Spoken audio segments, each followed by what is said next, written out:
I ഒന്ന് അമർത്തി തുടക്കന്റെ നാണിക്കുട്ടിയെ, ആ ശരീരം ഒന്ന് ഇളകട്ടെ.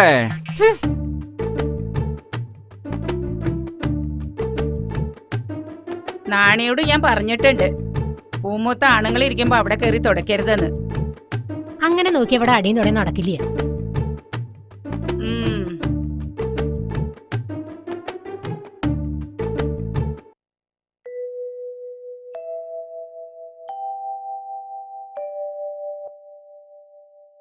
എന്താ ചാത്ത എത്തി നോക്കണേ?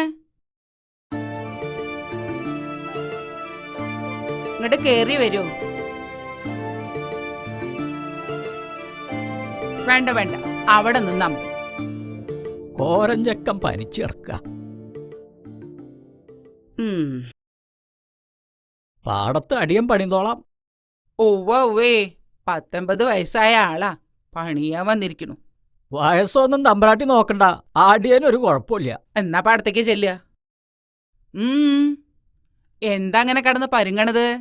കോരഞ്ചക്കനെ വൈദ്യരെടുത്ത് കാണിക്കണമെന്നാ എല്ലാരും പറയണത്.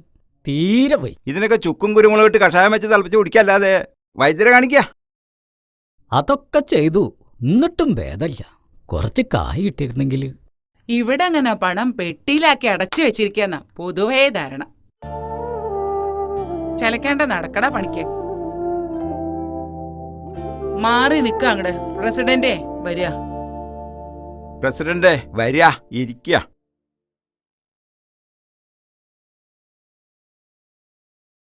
ഇരിക്കുക. ഇത്തിരി സംഭാരം എടുത്തോളൂ.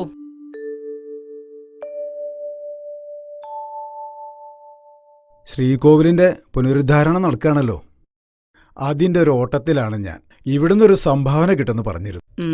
അതിനെന്താ, ഇല്ലെന്ന് എത്ര വേണ്ടച്ചാ അതങ്ങോട്ട് പറഞ്ഞാ മതി. 1000 ഉറുപ്പിക എടുത്ത് കൊടുക്കുക. അത് മതിയാവോ പ്രസിഡന്റ്? ഭഗവാന്റെ കാര്യത്തിൽ പണം എത്രയായാലും അത് വാരിക്കോരി തരുമെന്ന് എനിക്കറിയാലോ. ഉപ്പ് കൂടിയോന്നാവോ? എന്നാ ഒരു 2000 ഉറുപ്പിക എടുത്ത് കൊടുക്കുക. ആയിക്കോട്ടെ.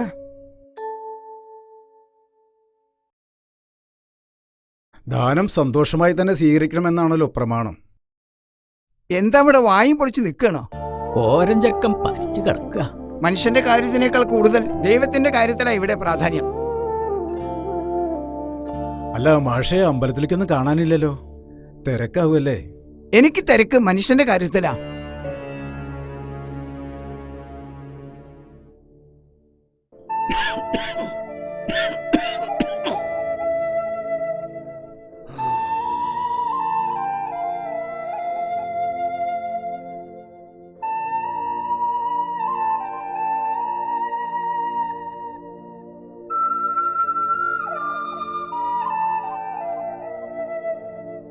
ദേവരെ, തീ പോലെ പൊള്ള പനിയാണല്ലോ, എന്നിട്ടാ പണിക്ക് പോണത്?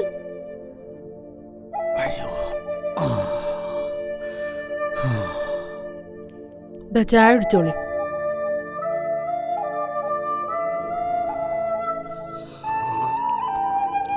സാരല്ല, പണിക്ക് പോയില്ലെങ്കിൽ പാടത്തെ പണി അവിടെ കിടക്കും. പണി വയ്യാത്തപ്പനല്ലടി പണിക്ക് പോണ്. ഇജ്ജ് മിണ്ടാതെ ഒരു ഭാഗത്ത് അവിടെ കടന്നോ. ഇക്കിപ്പോ 80 ആയിട്ടുള്ളൂ. ഇളിക്കൊന്നും വേണ്ട. എന്നോട് കൈക്കോട്ട് പണിയിൽ മുട്ടപ്പാടെ ഒരു ചേർമനായിട്ടില്ലടി. ആ ഇതാ പെരട പിന്നിൽ കൊണ്ടച്ചാ. ആ ഇനി പയങ്കഞ്ഞി ഉണ്ടെങ്കിൽ എടുത്തേക്കടി. മൂത്താരെ പറമ്പെന്ന് ചീനമുളക് കുറച്ച് കിട്ടിയിട്ടുണ്ട്. എന്നാ പിന്നെ ഞാൻ കൂടെ പണിക്ക് വന്നാലോ? ഡാക്ടറെ കാണാൻ കായുണ്ടാവൂലോ. വേണ്ട നീലി, ഇജ്ജ് അങ്ങോട്ട് പണിക്ക് പോണ്ട. തമ്പുരാന്റെ കണ്ണ് ചീത്ത കണ്ണാ. ഞാൻ അവിടെ പലതും കാണുന്നുണ്ട്. ആ മഞ്ചളുട്ടിയുടെ അനിയനല്ലേ ഇത്? എന്താപ്പോ മൂത്താരുട്ടി ഈ വഴിക്കൊക്കെ ആവോ? അമ്മാവ എന്നെ അങ്ങനെ വിളിക്കല്ലേ, എനിക്കൊരു പേരുണ്ട്, രാമൻകുട്ടി. ഇത് മാഷ് തന്നയച്ചതാ. നമുക്ക് എത്രയും പെട്ടെന്ന് കോരൻ ചേട്ടനെ ആസ്പത്രിയിൽ എത്തിക്കണം.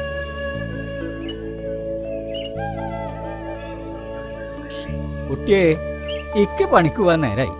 അമ്മാവ, ഇത്രയും കാലം നിങ്ങൾ തമ്പ്രാക്കന്മാർക്ക് വേണ്ടി അധ്വാനിച്ചു. ഇനി കുറച്ച് വിശ്രമിക്കാം. കർഷക പെൻഷൻ പാസ്സായി വരൂത്രേ. എല്ലാം മാഷ് പറഞ്ഞയച്ചതാ. അപ്പാ, മാഷ് പറഞ്ഞാ പിന്നെ അതിനൊരു എതിർവാക്കില്ല. നിങ്ങൾ ഇനി പണിക്ക് പോണ്ട.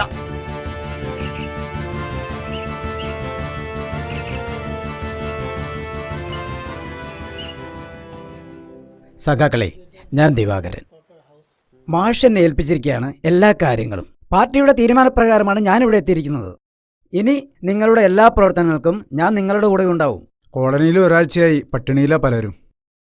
കൂലി പോരാന്ന് പറഞ്ഞപ്പോ പണി നിർത്തിക്കൊള്ളാനാ തമ്പുരാൻ പറഞ്ഞത്. ഇങ്ങനെ പോയാൽ നമ്മൾ വിളിച്ച പലരും വരാണ്ടാവും. കുറഞ്ഞ കൂലിക്ക് പണിയെടുക്കാൻ കോളനി ആൾക്കാരുണ്ട്. പഠിച്ചത് മതി, അച്ഛൻ പണിക്ക് പോയി തുടങ്ങാനാ പറഞ്ഞത്. അച്ഛൻ വയ്യാണ്ട കടപ്പില. ബാലകൃഷ്ണ, പഠിക്കണ കാലത്ത് പഠിക്കണം. നിനക്ക് എന്ത് സഹായത്തിനും ഞങ്ങളുണ്ടാ കൂടെ. അതെ, കാര്യങ്ങളെല്ലാം മാഷ് എന്നോട് പറഞ്ഞിട്ടുണ്ട്. പണിയെടുത്ത അധ്വാനത്തിന് ന്യായമായ കൂലി നമുക്ക് വേണം. പിന്നെ കോളനിയിലെ എല്ലാ കുട്ടികളും സ്കൂളിൽ പോകണം. ഇവരുമായി കൂട്ടുകൂട്ടരെന്ന വീട്ടിൽ നിന്ന് പറയാറില്ലേ? കോളനിയിൽ നിന്നും പലരും രഹസ്യമായി വീട്ടിലൊന്ന് പോവാറുണ്ട്. ഇത് ഗോപി. ചുരുക്കി പറഞ്ഞ നമ്മുടെ എതിരാളി കാര്യസ്ഥന്റെ മോനാ. ഇപ്പം നമ്മുടെ കൂടെ. നല്ലത്. നല്ലതിനെ തിരിച്ചറിയാനുള്ള വിവേകബുദ്ധിയുള്ള നിന്നെപ്പോലുള്ള കുട്ടികളാണ് ഇനിയും നമുക്ക് വേണ്ടത്. അടുത്ത ദിവസം ഞാൻ കോളനിയിൽ വരുന്നുണ്ട്. അന്ന് എല്ലാവരെയും കാണാം. കുട്ടിക്ക് പേടിയാണെങ്കിൽ നീലി പറഞ്ഞോളാം. അതൊന്നും വേണ്ട, മാഷ് സമ്മതിക്കില്ല. ഞങ്ങൾ തമ്മിൽ വയസ്സിന്റെ കാര്യത്തിൽ ഒരുപാട് ഡിഫറൻസ് ഉണ്ട്. അതെന്താ? നീൽ ചേച്ചി എന്നേക്കാൾ ഒരുപാട് പ്രായം കൂടുതലാണ്. മാഷ്ക്ക് കുട്ടിയെ ഇഷ്ടാണെന്ന് എന്റെ ഭർത്താവിനോട് പറയണത് ഞാൻ കേട്ടിരിക്കണ്. അങ്ങനെയാണെങ്കിൽ എനിക്കൊരാഗ്രഹം കൂടി ഉണ്ട്. എന്താ? ഏതെങ്കിലും ഒരു ഭഗവതിയുടെ മുന്നിൽ വെച്ചായിരിക്കണം എന്റെ കഴുത്തിൽ മാലയിടുന്നത്. അത് നടന്നു തന്നെ. ഞങ്ങളുടെ പാർട്ടിയും കൊടിയായിട്ട് നടക്കണ ആളാ ദൈവത്തിന്റെ മുന്നിലേക്ക് വരുന്നേ. അമ്പലം എന്താ ദൈവം എന്താന്ന് അറിയാത്ത ആളോടാ. വേണ്ട, എന്നാ പിന്നെ എനിക്കും വാശിയാ.